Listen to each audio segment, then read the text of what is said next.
now, they'd be thanking me for not playing anything controversial. Now, it is a controversial song, but controversy aside, the reason I play it, particularly as people are coming in, is for purely music reasons. Genuinely. It's not their first song. It was from this album here, 1983's War. It's called Sunday Bloody Sunday. It is about something awful that happened in Northern Ireland. But I'm going to tell you how this band started, because I can't tell you about 48 years of U2 in the next 10 minutes. But what I can give you is a little insight into how all of this came together, and of course a little bit up to modern present day. But the best way I can tell you about how the band started is through the drumming opening of this song. Sounds military, doesn't it? Yeah, so I'll phrase it as a question.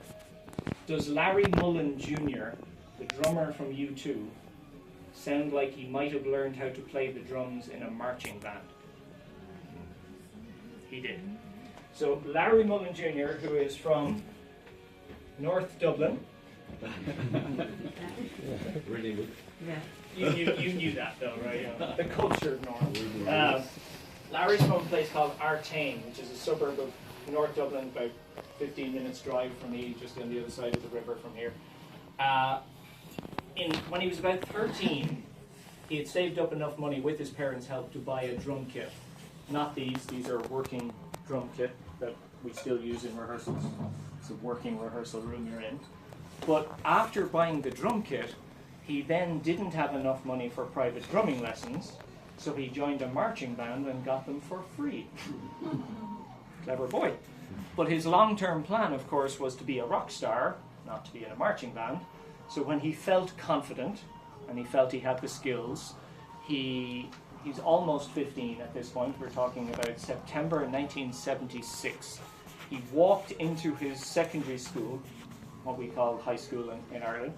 He was just starting his second year, and he put up on the school notice board, drummer looking for musicians to start band. About 3 months shy of his 15th birthday. And the other pieces of information he put on the poster, his address, and the date to show up, which was the 25th of September 1976. His address was number 60 Rosemount Avenue in Artane. Does anyone know where that is? No.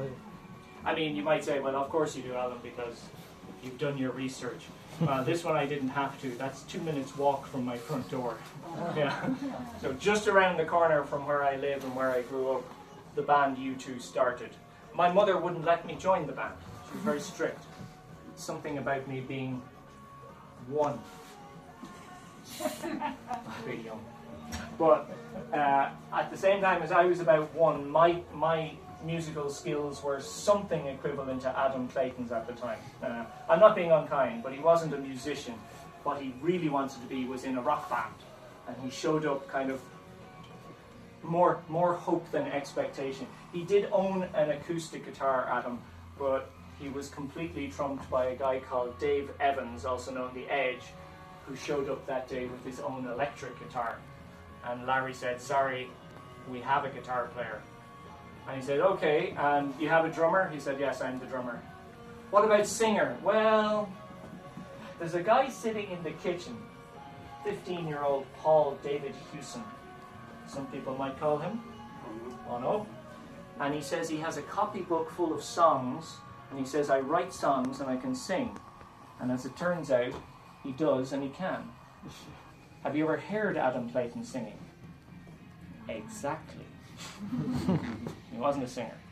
But almost by a process of elimination, he said, well, will you learn how to play the bass? He said, is that what's left? That's what's left. He learned how to play the bass. And the band was, I won't say finished and formed, but that was the first day they met and kind of began sorting themselves out. 25th of September 1976. And Larry here wanted to call the band the Larry Mullen Jr. Band. Which I think, with Bono in the band, shows a certain ambition. Have you heard any Bono jokes in Ireland? Do you want to hear one? Yeah. What's the difference between God and Bono? God doesn't walk around pretending to be Bono. Jokes you'll hear in Ireland. You'll hear worse than that. But I'm not a Bono hater. I've met him many times. I like anybody who makes me feel tall. He wears heels, he cheats. But Bono is 5'6", so I am a giant at 5'8". But this, you see Van Morrison, he's tiny. Sinead O'Connor was even smaller. Hosier brings up the national height average. He's 6'6". But see these guys here? This is a photograph taken in February 1977, and they of course did not call it the Larry Mullen Jr. Band, but they didn't call it U2 straight away. This is a picture of a band called Feedback. It was their first band name. But after 6 months of playing Ramones covers, they kind of had a rep for that as a covers band. So they decided to change the name of the band to reinvent themselves, and then they called themselves The Hype. Oh, Yeah, you set me up, didn't I you? did a bit. Your fault for standing right there. Oh, yeah. Could have been anybody. I do realise the trust is damaged now, though. So yeah, they were Feedback, then they were The Hype, and then in early 1978. So important to know, they never released any music as Feedback or The Hype. The first single we get from a band called U2 is actually 3 years and 1 day since their first rehearsal. So the 26th of September 1979, they released a song called Out of Control. But by that stage, they had decided to call themselves U2. Any guesses why? Do we have our... Oh, yes. Is it unemployment card or something? Oh, No? that's... Oh, I tell you what you're thinking of No? there is UB40. Okay, right. Yeah, Yeah, UB40 is Unemployment Benefit Form 40. Yeah. But yeah, that's a good... I'll put it this way. In the history of anything else that's ever been called U2, people develop a theory as to why they're called U2. So the American spy plane, the type of submarine. We have some Germans in the room. Some people think that it's U2, the underground. Yeah. Mainly because in 1991 U2 recorded an album in Berlin, and people thought, crack the code. I had a man from Rochester in New York recently try and convince me that there's a nightclub in Rochester called U2, and I said, oh, I'm not doubting you. But then he said, that's where they got the name from. And I said, when did the club open? He said, 1986. I said, the club got the name from them. Wasn't happy. But what I'm saying is, there's all of these theories. But today you're going to get facts. U2 was Larry's class in school. In Mount Temple Comprehensive, each class group, so you start in first year and you're put into one of 6 classes. The names of the classes, D, U, B, L, I, and N. 6 letters of the word Dublin. So if you're in first year, you'd be in D1, U1, B1, L1, or I1. But what year was Larry in when he started the band? And what letter was he in? Do not tell Bono I told you. I'm not scared of him physically, he has better lawyers. He likes the mystery. How do I know this? I live beside the school. It's not something you'll see on the internet or really much talked about.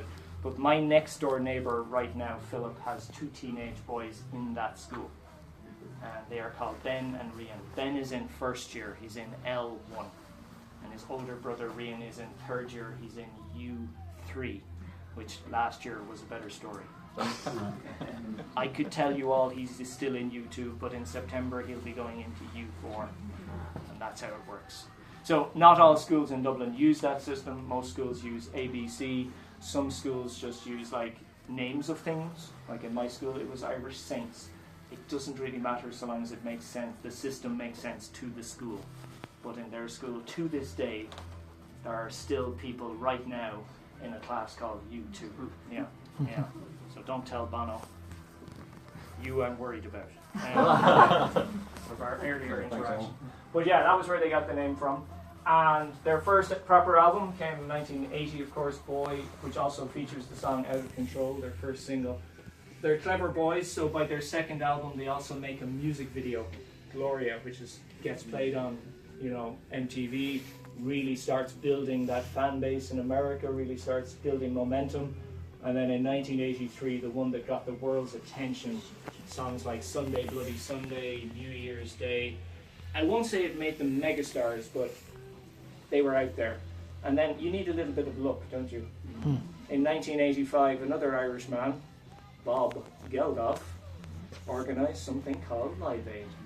And okay, Freddie Mercury gives us the best 20 minutes of music. Who's arguing? Seriously, best front man ever. But at the end of 1985, and particularly after that concert, everybody is talking about this band from Dublin. And by the end of 1985, the cover of Rolling Stone magazine said, U2 are the band of the 80s. Now that's great publicity, but it is also pressure. Because when Rolling Stone says you are the band of the decade, your next album better be good. Ladies and gentlemen, the Joshua Tree, which sold nearly 30 million copies on its own. In total, U2 have sold about 240 million albums. In the history of the Grammy Awards, you know the Grammys, U2 have won 22 Grammy Awards, which, just for the record, in the category of rock or band, is the most by anybody. They hold the record. Beyonce Knowles has 35 Grammys on her own. Good luck to her.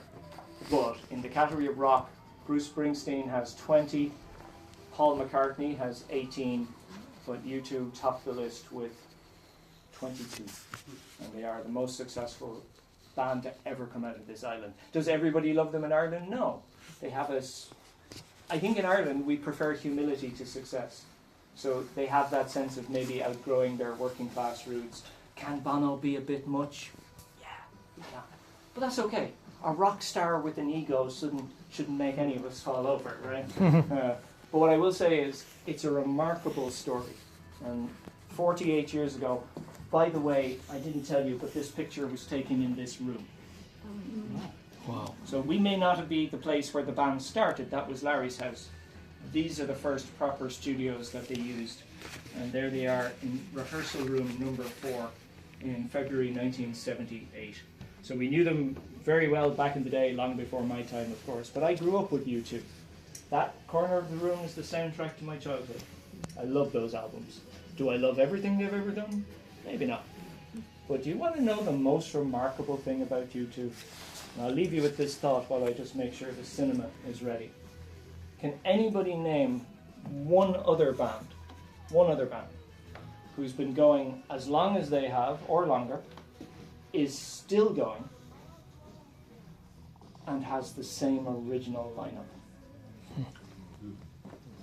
The Stones are not close in terms of original lineup. Have a think about it. I'll be right back. So you guys take some pictures. Yeah.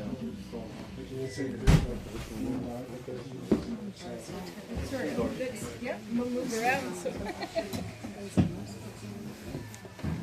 There are social